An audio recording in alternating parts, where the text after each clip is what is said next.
Dans notre série F1i classique, nous allons vous parler aujourd'hui de l'épopée Renault, des grandes heures de cette magnifique aventure Renault en Formule 1, parce que le sujet du moment est effectivement l'aspect historique de la présence de Renault en Formule 1, que Ecclestone mettait en doute quand il s'agissait de négocier des revenus. Alors nous, on s'est dit que les pages et les chapitres que Renault a écrits en Formule 1 étaient extraordinaires, et ce depuis pratiquement 40 ans, et on avait envie de vous les raconter.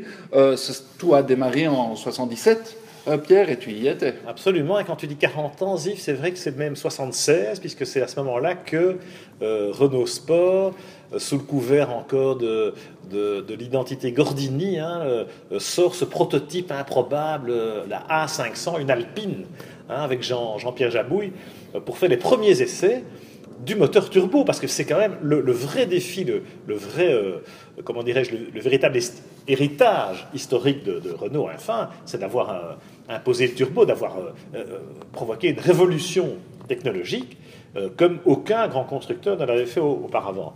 Et je me souviens en 77 de la présentation officielle de la première Renault RS01 aux Champs-Élysées, au pub Renault. Tout le monde était là, et c'était quand même assez extraordinaire de voir un constructeur et de voir une équipe, parce que finalement c'est un constructeur et c'est surtout un pétrolier. Il faut rendre à César ce qui est à César, en l'occurrence à François Guiter chez Elf, qui avait donné carte blanche à une génération, à une équipe, avec Jean-Pierre Jabouille au volant, avec Gérard Larousse, avec Jean Sage, avec les motoristes, Bernard Dudot, Jean-Pierre Boudy. Il y avait évidemment François Castin, qui était le patron technique de cette cellule Renault Sport à l'époque. Il y avait Michel Tétu au châssis, il y en avait plein d'autres, on ne va pas tous les citer, mais il y avait un formidable réservoir de compétences et de passion. Et cette génération a vraiment mis Renault sur orbite, sur la carte du monde et des grands prix. Oui, et c'était un défi incroyable, un défi insensé. C'était un défi franco-français d'abord. Ça s'appelait l'écurie Renault Elf, parce qu'effectivement, comme tu l'as dit, Elf a joué un grand rôle. Ils sont partis la fleur au fusil avec une idée qui apparemment était farfelue, c'est de mettre un turbo sur un 1500 cm3. Et les Anglais s'en sont beaucoup moqués au début de Yellow Teapot, qui explosait à tout bout de champ, c'est vrai, en 77. Mais ce challenge valait la peine. Jean-Pierre Jabouille a eu beaucoup de mérite de limer le bitume avec cette Renault Turbo, et de casser tout le temps, mais d'y croire sans cesse. Et effectivement, ils ont révolutionné la Formule 1 comme personne, et finalement, tout le monde s'y est mis au turbo. Bien sûr, parce qu'ils en ont recueilli les fruits à partir de 79. Ils avaient gagné Le Mans en 78, parce qu'il y avait aussi le programme Le Mans qui était en parallèle. Donc toutes les ressources n'étaient pas concentrées sur la F1, mais c'est avec le moteur turbo aussi qu'il s'impose au Mans, avec l'Alpine Pironi-Josso en 78. 79, Jabouille gagne à Dijon. On se souvient de ce formidable Grand Prix de France à Dijon, avec la première victoire d'un moteur turbo en F1, d'une Renault et de Jabouille. Tout ça a été un peu éclipsé évidemment par la célèbre bagarre entre René Arnoux et Gilles Villeneuve sur la Ferrari, qui on s'en souvient aujourd'hui encore. La victoire de Jabouille passe au second plan, même avec le recul historique, ce qui est un peu dommage pour lui. Par la suite, on a vu en 80, 81, le turbo s'imposait. Les autres constructeurs ont été obligés de suivre. Ferrari d'abord, BMW ensuite avec un moteur de Formule 2 bricolé, je dirais presque, et puis Brian Hart, et puis voilà, tout le monde est passé au turbo, et au milieu des années 80, il n'y avait plus de moteur atmosphérique, tout simplement. Donc c'est quand même assez exceptionnel. Malheureusement, au milieu des années 80, Renault, une première fois, dépose les armes après l'échec de Kyalami en 83, où Alain aurait dû être champion du monde, et où malheureusement cet échec a laissé des traces. Et du coup, il y a eu un premier recul. Oui, après les premières victoires, 79 et puis 80, Arnoux a gagné aussi. Et puis Prost arrive, effectivement. Prost, qui est le grand champion qu'on connaît, a galvanisé cette écurie, l'a amené dans la bonne direction, a amené sa vitesse et son expérience et son sens de la course et de la mise au point. Et donc, Prost est passé plusieurs fois à côté du titre, parce qu'il a fait 2 fois troisième, 1 fois deuxième au championnat en 83, et ce titre lui revenait dans le fond, parce que dans le chef de Brabham BMW, c'est clair qu'ils avaient triché au niveau du carburant, de l'essence, de l'octane. Ils avaient été trop loin, ils avaient dominé la fin de la saison, mais dans le fond, c'est Prost qui devait être titré. Ça a fait une crise majeure chez Renault, et Prost est parti. Il faut se souvenir que c'est Elf qui n'a pas voulu, puisqu'on parlait de carburant, qui n'a pas voulu gagner le championnat sur le tapis vert, qui a dit non. Alors effectivement, les motoristes de BMW avaient été chez BASF chercher du perlimpinpin pour faire marcher le turbo, et c'est un peu comme ça que Nelson Piquet a gagné en 83. Mais il y a eu le côté presque chevaleresque de Elf qui a dit non, on ne porte pas réclamation, on ne veut pas gagner sur le tapis vert.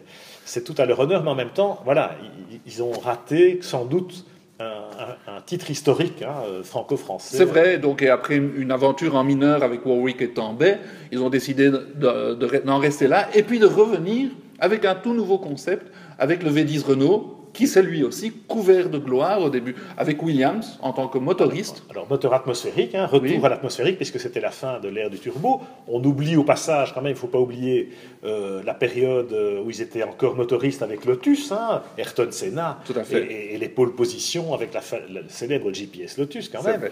C'était le turbo à son époque la plus folle, c'est 1500 chevaux en qualification. C'était des voitures extraordinaires à dompter et à regarder. Je peux vous dire qu'en bord de piste, c'était formidablement spectaculaire.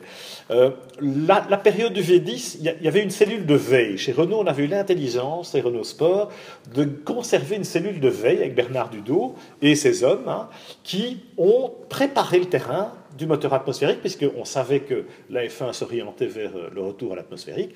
Honda avait montré la voie avec un V10, et chez Renault, on est arrivé aux mêmes conclusions.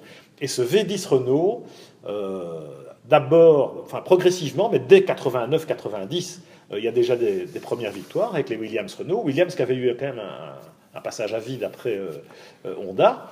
On a eu Thierry Boutsen, Ricardo Patrese, et puis surtout Nigel Mansell et Alain qui ont remis Renault à l'avant-plan avec une véritable domination. C'est vrai, c'était un rouleau compresseur. À l'époque, il ne faut pas oublier que c'est l'arrivée aussi de Adrian Newey dans le chef de Williams, ce qui fait la différence, évidemment, parce que des victoires, il y en a eu, comme tu as dit, mais dès que Newey est arrivé, moteur Renault, Nigel Mansell, Alain Prost. Suspension active, Patrick Head, il ne faut pas oublier Patrick Head. Extraordinaire période. Cerveau, et alors, après, les titres ont coulé de source. Même, on a vu Damon Hill titré, et puis Jacques Villeneuve. Donc, c'est vraiment une période extraordinaire où, dans le fond, Renault comme motoriste a joué un rôle plein à aussi tirer tous les bénéfices de ces titres. Oui, parce qu'il faut se souvenir que Williams-Renault, ce binôme, a quand même battu, écrasé même McLaren-Honda, qui était la référence, qui semblait imbattable, un peu comme les Mercedes aujourd'hui. Donc voilà, tout espoir n'est pas perdu.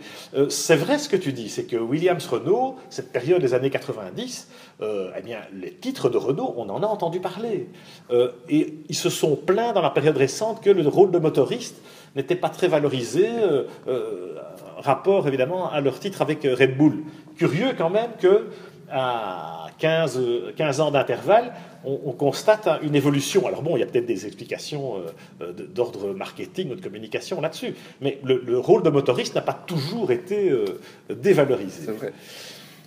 Mais quand même, on se rend compte qu'ils arrêtent en 97 parce qu'ils ont tout gagné. Ils arrêtent vraiment rassasiés. Ils avaient tout gagné. Ils écrasaient la F1, quelque part, un peu comme Mercedes aujourd'hui. Et ils se sont dit, eh bien, on en reste là. Sauf que la F1 a continué à grandir. L'impact de la F1, les retombées télévisées, la visibilité que procure la F1 à des grandes marques mondiales, voilà, c'était inévitable et ils sont revenus à Enstone, justement.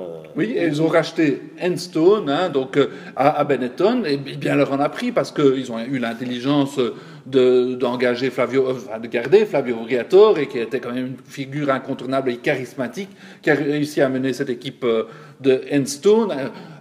Briatore a amené dans ses bagages un jeune Fernando Alonso, d'abord comme pilote essayeur et puis comme pilote titulaire. Et ça a porté ses fruits, parce que, rappelez-vous, c'était la domination de Schumacher chez Ferrari, 5 titres d'affilée, on commençait à s'enlacer, et Alonso en combat singulier, a battu Schumacher, c'était le premier à le faire, et a engrangé 2 titres pour Renault. Et imposé Renault. Alors, ce que je constate par rapport à la première génération dont on parlait en début de séquence, c'est que celle-là, elle était franco-française, c'était les pionniers dont on a parlé, cette génération encouragée par Renault et Elf à relever tous les défis. On est devenu plus pragmatique par la suite. Il y a eu le mariage de raison avec Williams, et le rouleau compresseur, comme tu l'as dit, et puis le fait de dire, bon, ben, la F1, c'est en Angleterre que ça se passe. Parce qu'il y a quand même eu des rendez-vous manqués, avec Prost, par exemple. L'équipe Prost Grand Prix, c'était la représentation française, c'était la suite de Ligier. Renault aurait pu, en 2001-2002, dire, on reprend Prost, et on refait une équipe franco-française. Ils ne l'ont pas fait.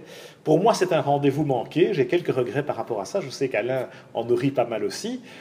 Parce que, voilà, en suivant Briatore, qui était déjà dans la pièce, puisque il avait été l'instigateur du rapprochement Benetton-Renault dans les années 90, en suivant Briatore et en rachetant l'équipe Benetton, on faisait plutôt confiance à des mercenaires, sans que ce soit péjoratif, mais voilà, à des mercenaires que à des gens du cru, que à cette fameuse génération de pionniers, d'hommes du sérail. Les mercenaires, c'est forcément pas des Français.